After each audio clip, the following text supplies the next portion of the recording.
क्या सच में भगवान श्री कृष्ण ने किया था कर्ण का अंतिम संस्कार अपने हाथों में? दोस्तों, मैं आपको बता दूं कि श्री कृष्ण ने कुरुक्षेत्र के युद्ध के पश्चात किसी का अंतिम संस्कार नहीं किया। सभी मारे हुए योद्धाओं का अंतिम संस्कार युधिष्ठिर ने करवाया था। एक कथा काफी प्रचलित है कि अर्जुन का बाण लगने के बाद जब कर्ण मृत्यु के समीप थे तब कर्ण ने कृष्ण को अपना सोने का दांत दान में दिया, क्योंकि कर्ण के निकट मृत्यु नहीं आ रही थी। कहा जाता है ऐसा इसीलिए किया क्योंकि उसने इतने सारे पुण्य कर रखे थे, तो श्री कृष्ण ने मरते हुए कर्ण से उसका पुण्य दान में मांग लिया और कर्ण ने याचना की कि उसका अंतिम संस्कार किसी ऐसे स्थान पर किया जाए जहां कभी पाप ना हुआ हो।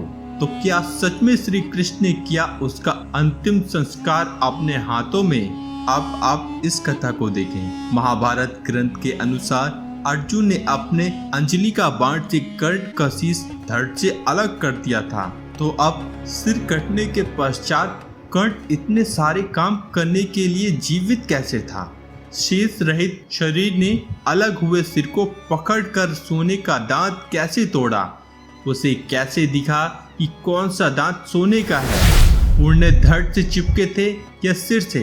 और कैसे उसका दान हुआ? श्री कृष्ण ने क्या अपने हाथ 7 फीट के बना लिए थे?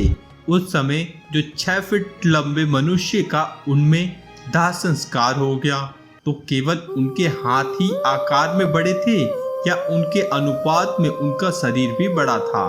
या उन्होंने कर्ण को मक्खी के आकार का बना दिया था जो मुट्ठी में आ जाए? चलिए आज जानते हैं हम इन्हीं सवालों के जवाब। आप देख रहे हैं हरिभक्ति वर्ल्ड। चैनल को सब्सक्राइब जरूर करें और बेल आइकन को जरूर दबाएं ताकि हमारे हर वीडियो की जानकारी आपको सबसे पहले मिले। अब जरा सोचिए, किसी सम्मानित व मासूम नारी को भली सभा में वैसे कहकर अपमानित करने वाले और उसके सार्वजनिक चीर हरण का आदेश देने वाले पापी के पुण्य इतने अधिक कैसे हो गए कि मृत्यु भी उसके निकट न जा पाए? जो भी इन कथाओं को सत्य मानते हैं उनको इन प्रश्नों के उत्तर खोजने चाहिए।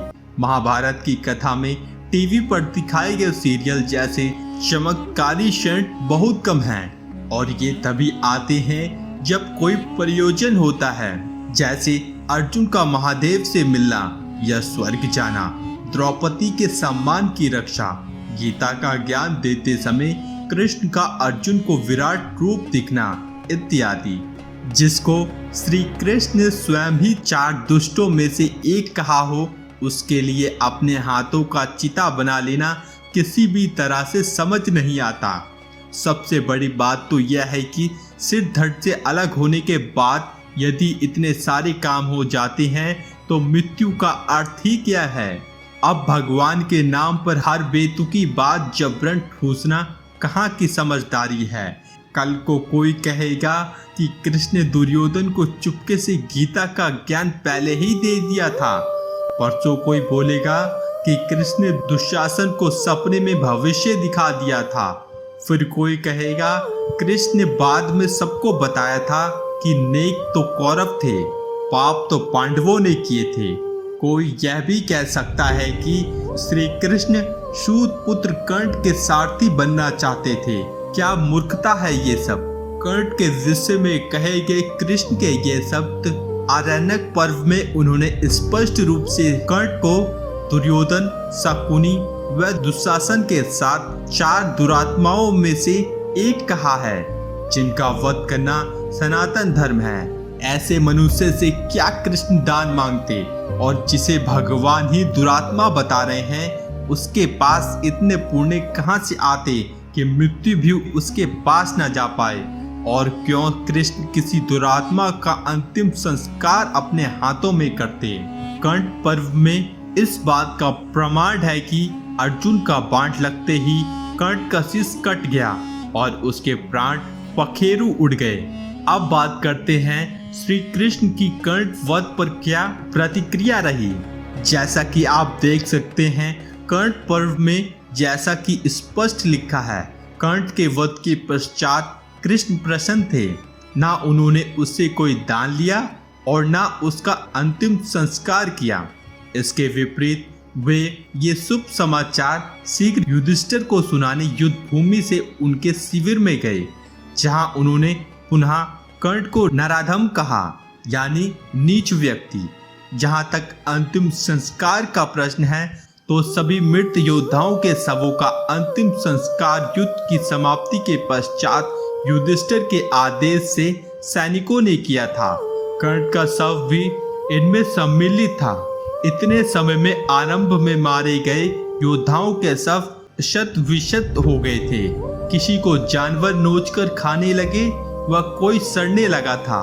प्रसिद्ध योद्धाओं के कटे हुए हाथ या शीश ढूंढकर उसका दाह कर्म किया गया। इनमें दोनों ही पक्षों के योद्धा शामिल थे। महाभारत पढ़ने और देखने से हमें यह सीख मिलती है कि जीवन में आप जो चाहे कर लो और जो चाहे समझ लो, किंतु मृत्यु के बाद न आपका कोई वश चलता है व न कोई पक्ष रह जाता है। आप और आपका शत्रु मृत्यु के लिए एक हैं और आप में एवं किसी मृत राजा या भिखारी में कोई अंतर नहीं है, क्योंकि पीछे सिर्फ शरीर टूटा है जो कभी महत्वपूर्ण था ही नहीं। जब आत्मा जा चुकी है तो क्या फर्क पड़ता है कि खाली शरीर का अंतिम संस्कार सड़ी लकड़ी से हो या चंदन की लकड़ी से या हाथों में। बेकार की कथा लिखने वाले को गीता की यह महत्वपूर्ण सीख इस समय याद नहीं आई।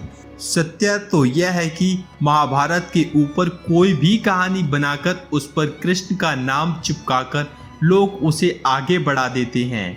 एक बहुत प्रसिद्ध लेखक ने अपनी महाभारत के ऊपर लिखी पुस्तक में यह बताया है कि युद्ध के बाद कृष्ण ने सारे विनाश का कारण द्रौपदी को बताया कि ना वो कर्ण से विवाह करने से मना करती और ना दुर्योधन पर हंसती और ना युद्ध होता।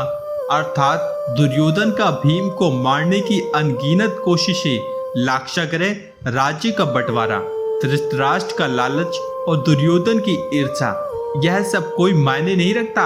मायने रखती है द्रौपदी की वो बातें जो महाभारत ग्रंथ का हिस्सा ही नहीं है। जी हाँ, द्रौपदी का दुर्योधन को अंधे का पुत्र अंधा कहना किसी भी विश्वसनीय संस्करण का हिस्सा नहीं है। उपन्यासों व टीवी पर इसे अवश्य परोसा जाता है। इसी प्रकार द्रौपदी का अपने स्वयंवर में कर्ण को रोक देना भी एक प्रक्षेपण है जो 17वीं शताब्दी में डाला गया था।